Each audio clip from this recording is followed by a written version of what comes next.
A paz do Senhor, seja bem-vindo, seja bem-vinda ao canal do professor Álvaro Bruno para mais uma aula da Escola Dominical, a edição especial da CPAD, os princípios divinos em tempo de crise, comentada pelo nosso saudoso pastor Eurico Bergstein.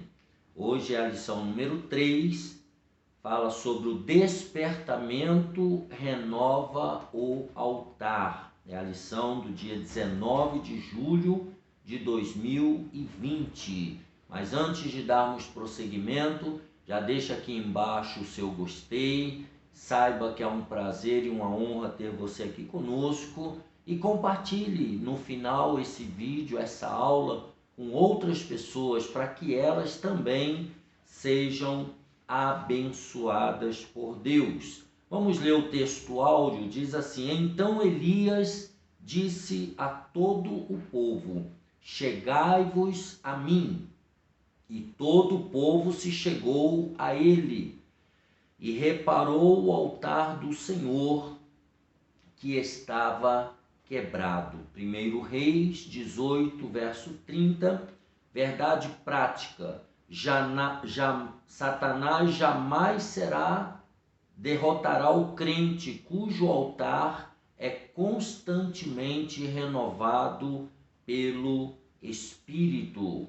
Leitura bíblica em classe se encontra no livro de Esdras, capítulo 3, do versículo 2 ao 5 e do versículo 10 ao 13. E levantou-se Jesua, filho de Josadaque, e seus irmãos, os sacerdotes, e Zorobabel, filho de Sealtiel, e seus irmãos, e edificaram o altar do Deus de Israel, para oferecerem sobre ele holocaustos, como está escrito na lei de Moisés, o homem de Deus.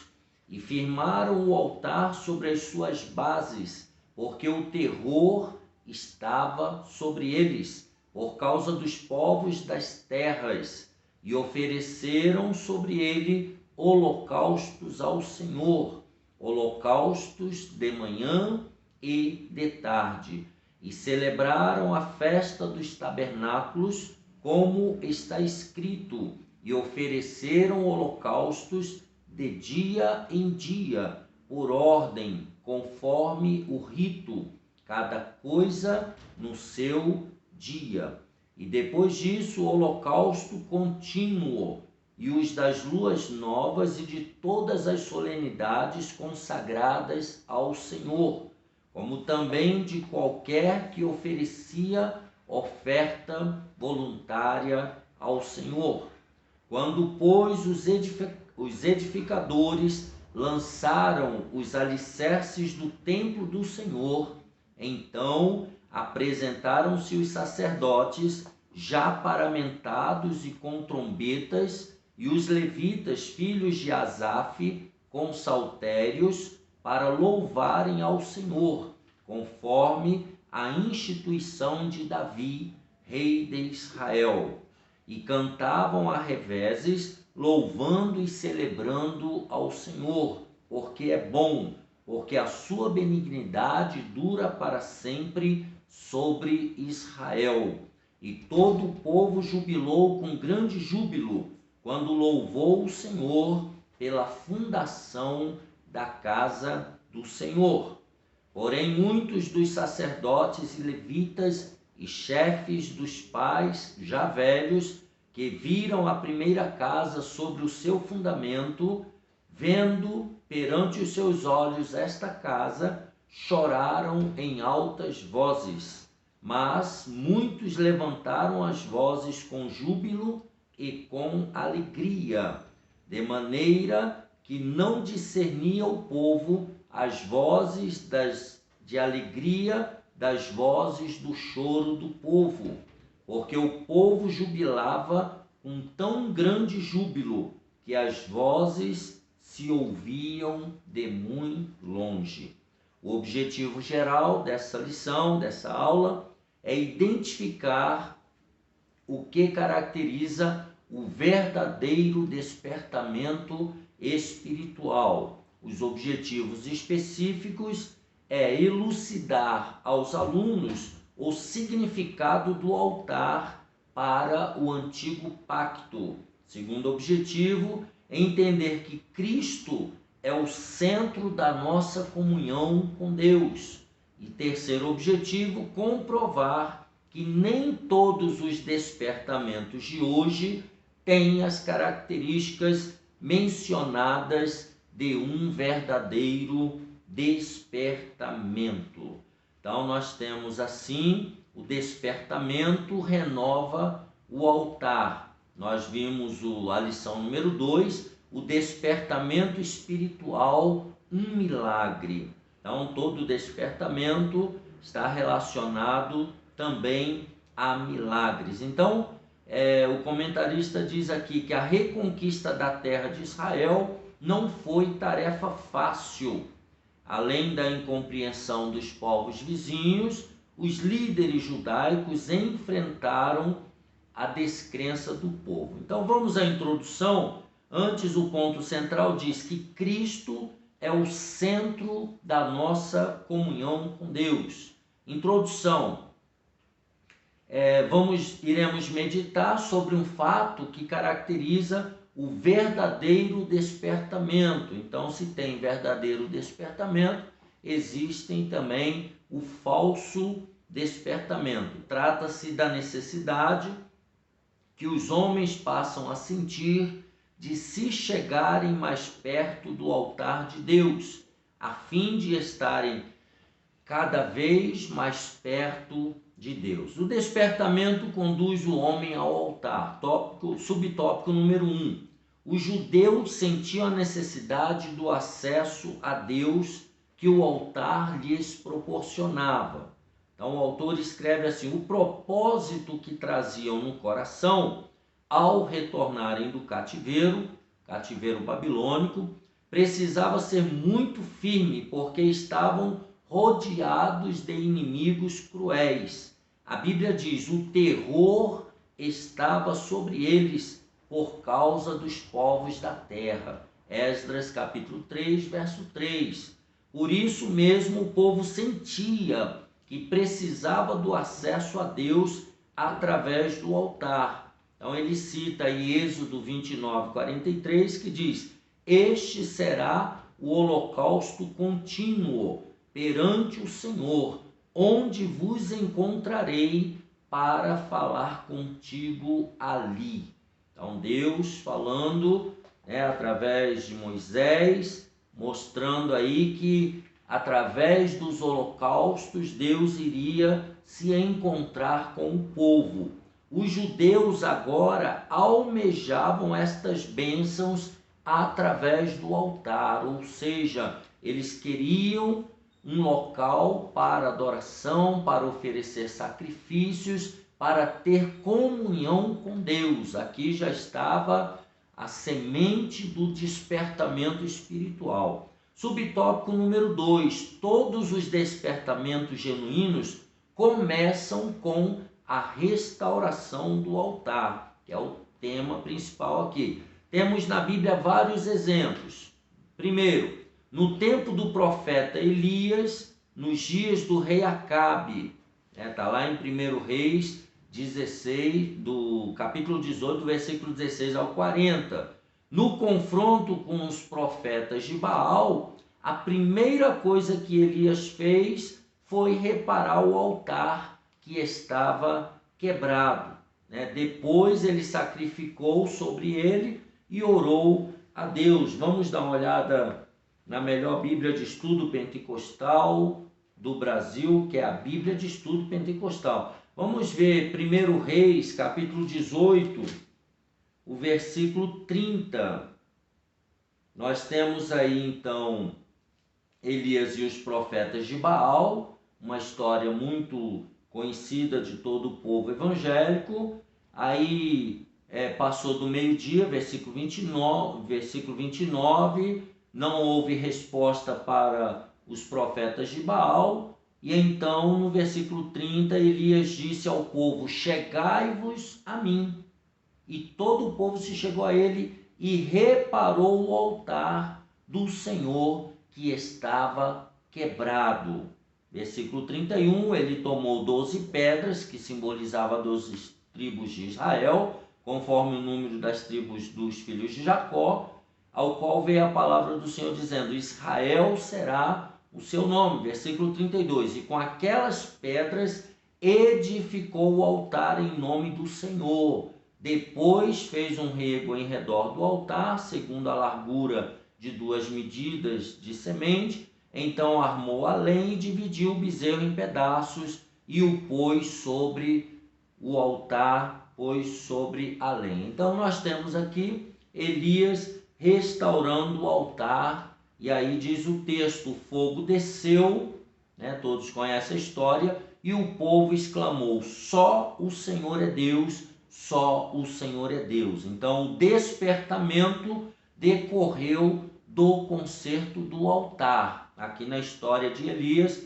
confrontando os profetas de Baal. O segundo exemplo, quando o piedoso rei Ezequias assumiu o trono de Judá, já no primeiro ano do seu reinado, ele abriu as portas da casa do Senhor e as reparou. Segundo Crônicas, segundo livro de Crônicas, vejamos aí na Bíblia de Estudo Pentecostal, a melhor Bíblia de estudo do Brasil, segundo Crônicas, capítulo 29 e o versículo de número 3. Segundo Crônicas 29, versículo 3 diz assim: ele no primeiro ano do seu reinado, no mês primeiro, abriu as portas da casa do Senhor e as reparou.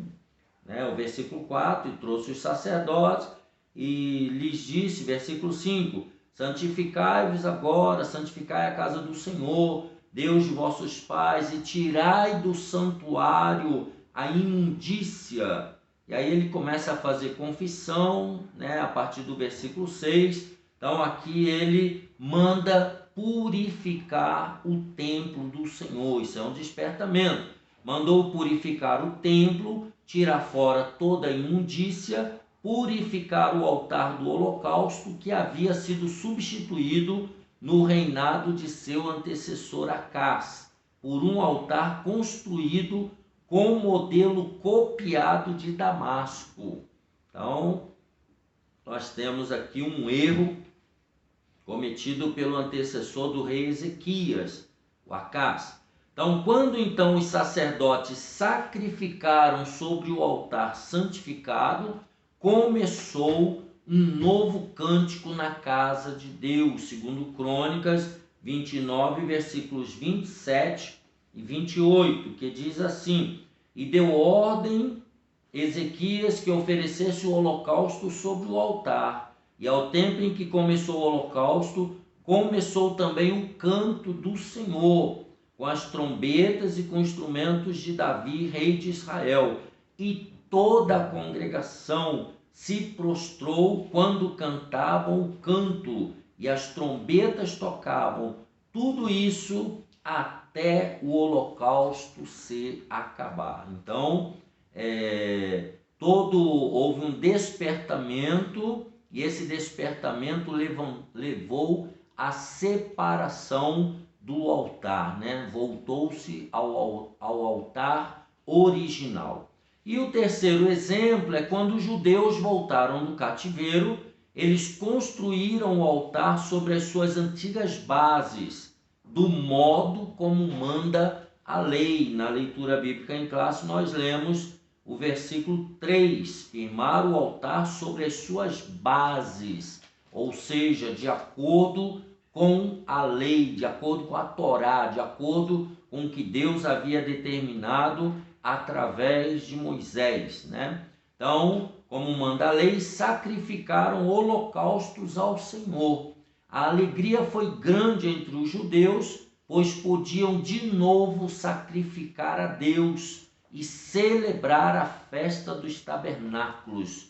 Então, o culto a Deus havia recomeçado. Então veja que todos os despertamentos começam com a restauração do altar. Resumindo esse tópico primeiro, todos os despertamentos começam com a restauração do altar, por isso os judeus sentiam a necessidade de ter acesso a Deus através de um altar restaurado.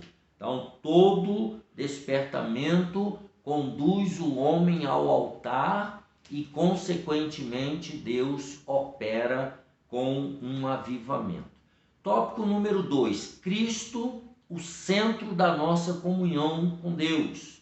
No tempo do Antigo Testamento, o altar era o ponto central do culto a Deus. No Novo Testamento, o sacrifício de Jesus no Gólgota é o grande acontecimento para o qual o altar apontava profeticamente. Então, tudo que foi feito no Antigo Testamento, templo, sábado, circuncisão e restauração, sacrifícios, tudo apontava para a pessoa de Jesus no Novo Testamento. Paulo escreveu à igreja em Corinto: primeiramente vos entreguei o que também recebi, que Cristo morreu por nossos pecados segundo as Escrituras. 1 aos Coríntios 15, 3. E escreveu ainda: porque nada me propus saber entre vós, senão a Jesus Cristo e este crucificado. 1 aos Coríntios 2 e 2. Todas as coisas subsistem por ele. Colossenses capítulo 1, 17. Para que em tudo Jesus tenha a preeminência. Colossenses 1 e 18. Para vós os que credes é preciosa a pedra principal de esquina. 1 Pedro 2 e 7. Tudo isto porque Jesus, pela sua morte expiatória, ganhou a redenção para todo o mundo. Então veja que Jesus, ele é o centro de toda a vida cristã. Vamos ver isso em Efésios 2 e 13, e eu lerei agora na linguagem de hoje, Efésios 2 e 13, do versículo 13 ao 16, que diz assim na linguagem de hoje: mas agora, unidos com Cristo Jesus, vocês que estavam longe de Deus, foram trazidos para perto dele, pela morte de Cristo na cruz. Pois foi Cristo quem nos trouxe a paz, tornando os judeus e os não-judeus um só povo. Por meio do sacrifício do seu corpo, ele derrubou o muro da inimizade que separava os judeus dos não-judeus. Ele acabou com a lei, juntamente com os seus mandamentos e regulamentos, e dos dois povos formou um só povo, novo e unido com ele. Foi assim que ele trouxe a paz. Versículo 16. Pela sua morte na cruz, Cristo destruiu a inimizade que havia entre os dois povos. Por meio da cruz, ele os uniu em um só corpo e os levou de volta para Deus. Então, a morte de Jesus na cruz do Calvário, ela uniu os povos judeus, o povo judeu e todos os demais povos que não eram judeus, formando com isso a Igreja de Cristo. Romanos 3 e 23, carta de Paulo aos Romanos, capítulo 3, e o versículo 23 ao 25, que diz assim, na linguagem de hoje: todos pecaram e estão afastados da presença gloriosa de Deus. Versículo 24. Mas pela sua graça e sem exigir nada, Deus aceita todos por meio de Cristo Jesus, que os salva. Deus ofereceu Cristo como sacrifício para que, pela sua morte na cruz, Cristo se tornasse o meio de as pessoas receberem o perdão dos seus pecados, pela fé nele. Deus quis mostrar com isso que ele é justo. No passado ele foi paciente e não castigou as pessoas por causa dos seus pecados, mas agora, pelo sacrifício de Cristo, Deus mostra que é justo. Assim ele é justo e aceita os que creem em Jesus. Então veja que Jesus, na nova aliança, ele é o centro da nossa comunhão com Deus. Não pode haver comunhão com Deus se não for através de Jesus de Nazaré. No capítulo 5 do mesmo Romanos, versículos 9 e 10, Romanos 5, 9 e 10, eu vou ler na melhor Bíblia do Brasil, que é a Bíblia de Estudo Pentecostal, da nossa querida CPAD. Romanos 5, 9 e 10, está escrito assim: porque se nós, sendo inimigos, versículo 9, logo muito mais agora, sendo justificados pelo seu sangue, seremos por ele salvos da ira. Porque se nós, sendo inimigos, fomos reconciliados com Deus pela morte de seu Filho, muito mais estando já reconciliados, seremos salvos pela sua vida. Então veja aqui que Jesus, ele é o centro de toda a nossa história, do nosso relacionamento com Deus. Jesus, ele nos uniu de volta a Deus, nos religou a Deus. 1 Pedro 1,18, vamos ler só mais essa referência. 1 Pedro, capítulo 1, versículo 18, estou lendo na melhor Bíblia de Estudo do Brasil, a Bíblia de Estudo Pentecostal. 1 Pedro, capítulo 1, versos 18 e 19, que diz assim: sabendo que não foi com coisas corruptíveis, como prata ou ouro, que fostes resgatados da vossa vã maneira de viver, que, por tradição, recebestes dos vossos pais, mas com o precioso sangue de Cristo, como de um cordeiro imaculado e incontaminado. Então foi através do sangue de Jesus que nós fomos resgatados da velha maneira corrupta que nós tínhamos de viver. Tá? Subtópico número 1. Toda a Trindade atuou ativamente na morte expiatória de Jesus. Primeiro, o Pai Celestial. Antes da fundação do mundo, o Pai planejou a obra redentora com o sacrifício de seu Filho. Efésios, vamos ver Efésios capítulo 3, nós já estudamos no trimestre anterior. Efésios 3, do versículo 6 ao 9, a saber que os gentios são co-herdeiros e de um mesmo corpo e participantes da promessa em Cristo pelo Evangelho, do qual fui feito ministro pelo dom da graça de Deus, que me foi dado segundo a operação do seu poder. A mim, o mínimo de todos os santos, me foi dada esta graça de anunciar entre os gentios, por meio do Evangelho, as riquezas incompreensíveis de Cristo e demonstrar a todos qual seja a dispensação do mistério que desde os séculos esteve oculto em Deus que tudo criou. Então esse mistério de Cristo estava escondido, Deus estava guardando para revelar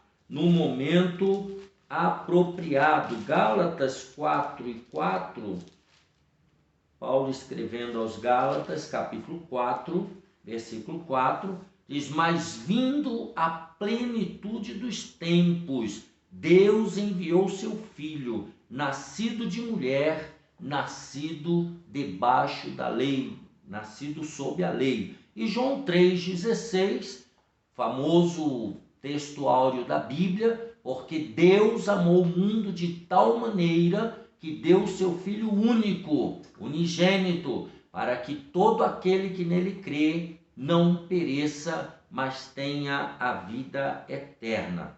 O Pai, então, ele participou diretamente do drama do Gólgota. Segunda carta aos Coríntios 5:19, que assim está escrito. Segundo aos Coríntios 5:19. Isto é, Deus estava em Cristo reconciliando consigo o mundo, não lhes imputando os seus pecados, e pôs em nós a palavra da reconciliação. Então, o Pai estava trabalhando através de Cristo Jesus para a nossa salvação. Então, segundo, nós estamos falando da participação da Trindade. Segundo, Cristo, Filho de Deus, entregou-se a si mesmo em oferta e sacrifício.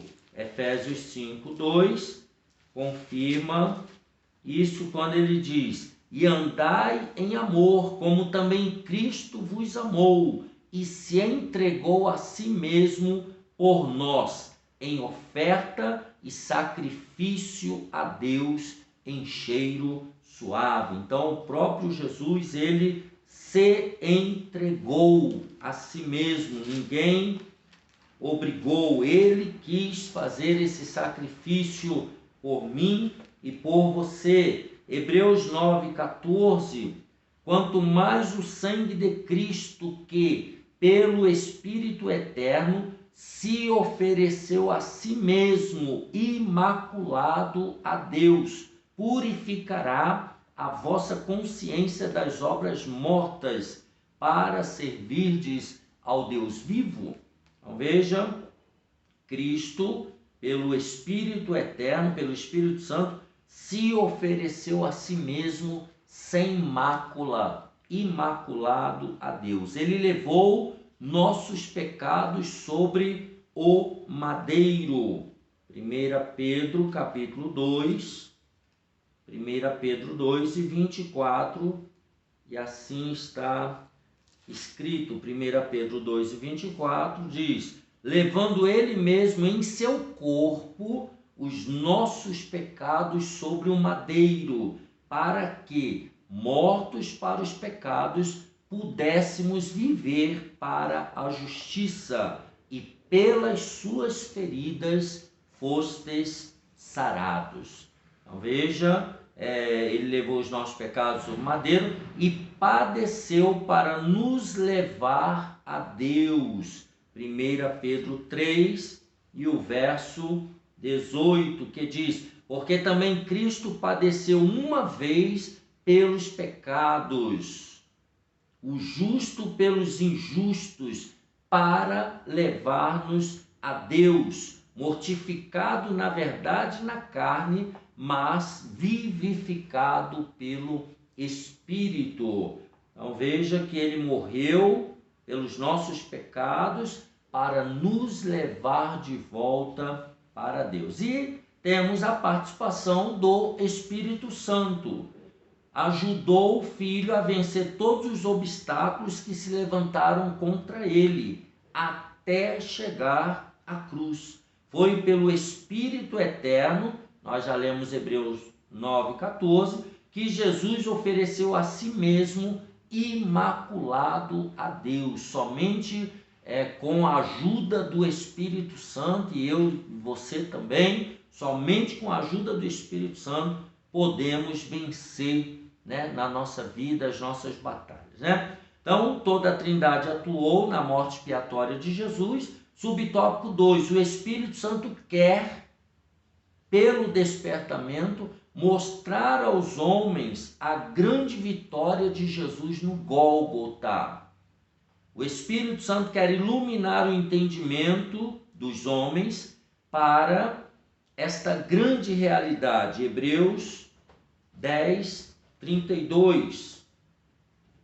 Depois de serdes, 10:32, que diz assim: lembrai-vos, porém, dos dias passados em que, depois de serdes iluminados, suportastes grande combate de aflições. Então, esse é o papel do Espírito Santo, iluminar a mente do homem para esse grande sacrifício de Jesus. No tópico A, ele diz: o Espírito, que é o Espírito Santo, ele revela. Efésios 1:17, eu estou lendo na melhor Bíblia de Estudo do Brasil, que é a Bíblia de Estudo Pentecostal. Efésios 1:17, que diz: para que o Deus de nosso Senhor Jesus Cristo, o Pai da glória, vos dê em seu conhecimento o espírito de sabedoria e de revelação. Então é o Espírito Santo que revela e que ilumina o nosso entendimento, né?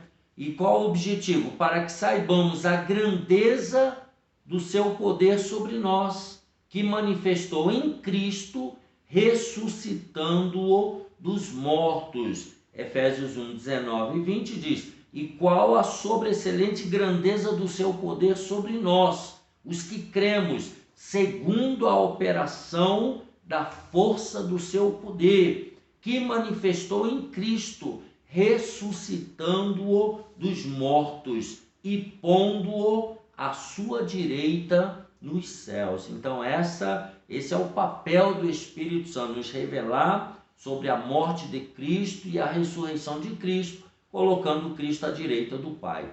O Espírito Santo revelou a Pedro que Jesus era o Cristo, o Filho do Deus vivo. Nós já estudamos um pouquinho sobre isso, Mateus capítulo 16, versículos 16 e 17. Vejamos o texto que diz assim, Mateus 16, 16 e 17. E Simão Pedro respondendo disse: tu és o Cristo, o Filho do Deus vivo. E Jesus respondendo disse-lhe: bem-aventurado és tu, Simão Barjonas, porque não foi carne e sangue quem tu revelou, mas meu Pai que está nos céus. Ou seja, o Espírito de Deus, né, o Espírito Santo, que revelou para Pedro quem era Jesus, né? Segundo, o Espírito ensina as profundidades do vitupério da cruz.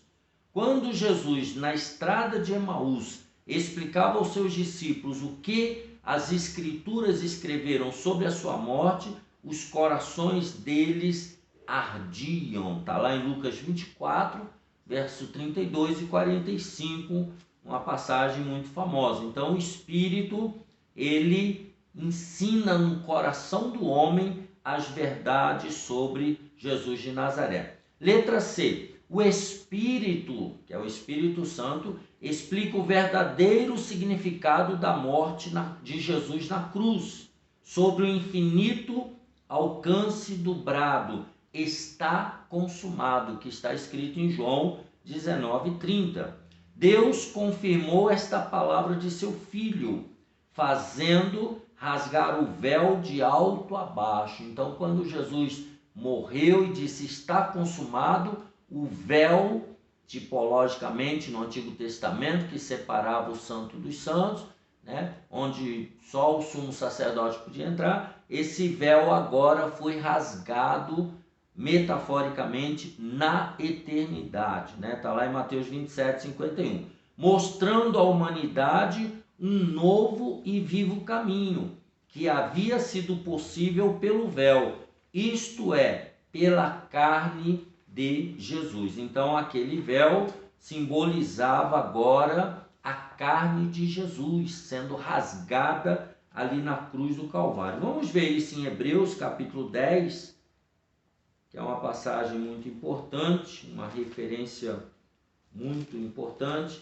Hebreus 10, 19 e 20, que diz assim: tendo, pois, irmãos, ousadia para entrar no santuário pelo sangue de Jesus, pelo novo e vivo caminho que ele nos consagrou, pelo véu, isto é, pela sua carne. Então nós vemos aí que agora é através do sacrifício de Jesus na cruz do Calvário que nós chegamos a Deus o Pai. Então, por meio desta vitória de Jesus na cruz, os principados e potestades satânicos foram despojados e Jesus triunfou sobre eles na cruz. Colossenses capítulo 2 e o versículo de número 15, que diz assim: e despojando os principados e potestades, os expôs publicamente e deles triunfou em si mesmo. Então, lá na cruz, Jesus derrotou todas as potestades, todos os principados satânicos foram derrotados. Por isto, temos a vitória nele, em Jesus, como diz 1 Coríntios 15 e o versículo 57. Mas graças a Deus que nos dá a vitória por nosso Senhor Jesus Cristo. Segundo aos Coríntios 2 e 14, ele diz também: e graças a Deus que sempre nos faz triunfar em Cristo, e por meio de nós manifesta em todo lugar o cheiro do seu conhecimento. Então nós triunfamos em Cristo. E um versículo muito importante, Romanos 8:37, maravilhoso, que diz: mas em todas estas coisas somos mais do que vencedores por aquele que nos amou, que é Jesus Cristo de Nazaré, que morreu no nosso lugar. Pela fé em Jesus Cristo, então, podemos vencer o mundo. 1 João, capítulo 5, versículos 4 e 5, ele diz: porque todo que é nascido de Deus vence o mundo, e esta é a vitória que vence o mundo, a nossa fé. Quem é que vence o mundo, senão aquele que crê que Jesus é o Filho de Deus? Então, todo aquele que é nascido de novo vence o mundo. Por causa do brado está consumado, a justiça de Cristo agora é oferecida gratuitamente àqueles que crerem em Jesus. Segunda aos Coríntios, capítulo 5, segunda carta de Paulo aos Coríntios, capítulo 5, e o versículo 21. Aquele que não conheceu o pecado, o fez pecado por nós, para que nele fôssemos feitos justiça de Deus. Então, através de Cristo, nós agora fomos justificados aos olhos de Deus. Romanos 4:22, Paulo escrevendo a Roma, a igreja de Roma, ele também trata sobre isso quando ele fala de Abraão. Romanos 4:22, assim está escrito: pelo que isso lhe foi também imputado como justiça. Ora, não só por causa dele está escrito que lhe fosse tomado em conta, mas também por nós, a quem será tomado em conta, os que cremos naquele que dos mortos ressuscitou a Jesus, nosso Senhor, o qual por nossos pecados foi entregue e ressuscitou para nossa justificação. Então veja que através de Cristo Jesus na cruz do Calvário, nós fomos justificados. E o último, a última letra, a letra D, o Espírito penetra todas as coisas. 1 aos Coríntios 2:10, primeira carta aos Coríntios 2:10, quando ele diz: mas Deus nos revelou pelo seu Espírito, Espírito Santo, porque o Espírito penetra todas as coisas, ainda as profundezas de Deus. Então veja que o Espírito Santo ele tem um trabalho ativo no processo da nossa salvação.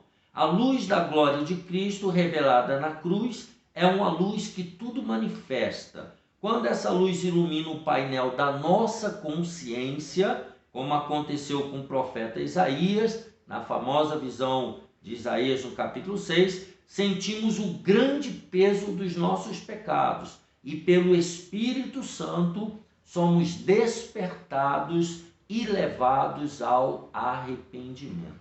Então nós temos aqui o tópico 2, Cristo é o centro da nossa comunhão com Deus no Novo Testamento e através da sua morte expiatória que trouxe redenção a todos os homens. Não temos mais o altar como nosso ponto central do culto a Deus, como no Antigo Testamento. Agora, Jesus é o nosso centro de comunhão com Deus. Tópico número 3 e nós estamos finalizando.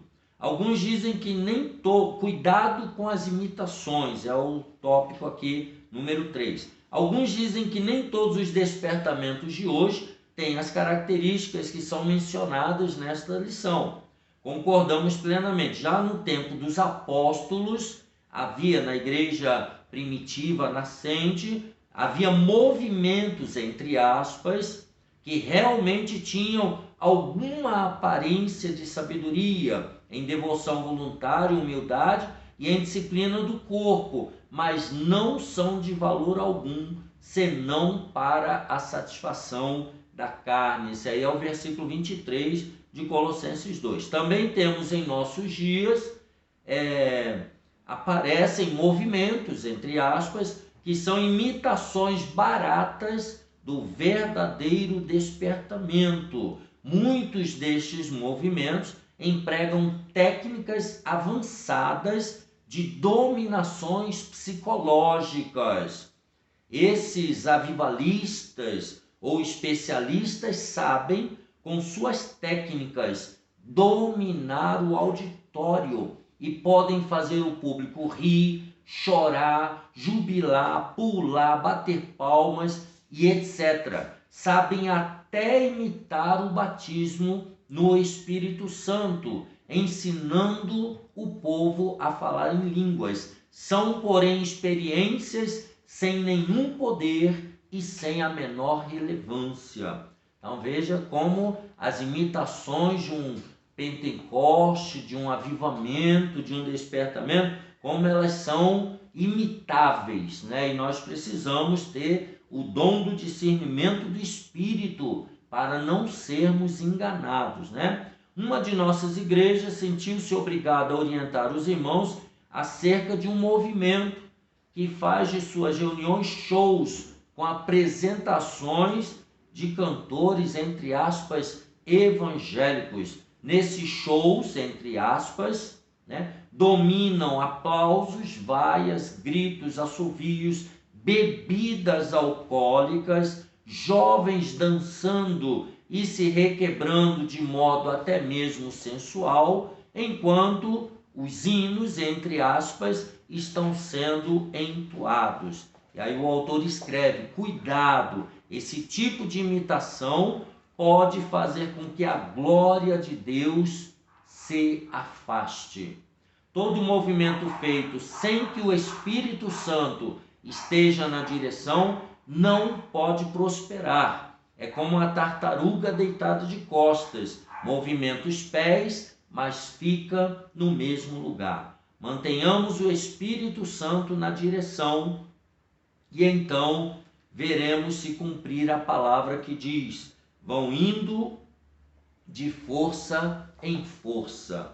Salmo 84, verso 7, glória a Deus. Então, resumindo, o estudo sistemático da Bíblia é necessário para identificar os movimentos que não têm características do verdadeiro despertamento espiritual. Precisamos mais do que nunca do dom do discernimento espiritual para não sermos enganados com as imitações que estão em toda parte.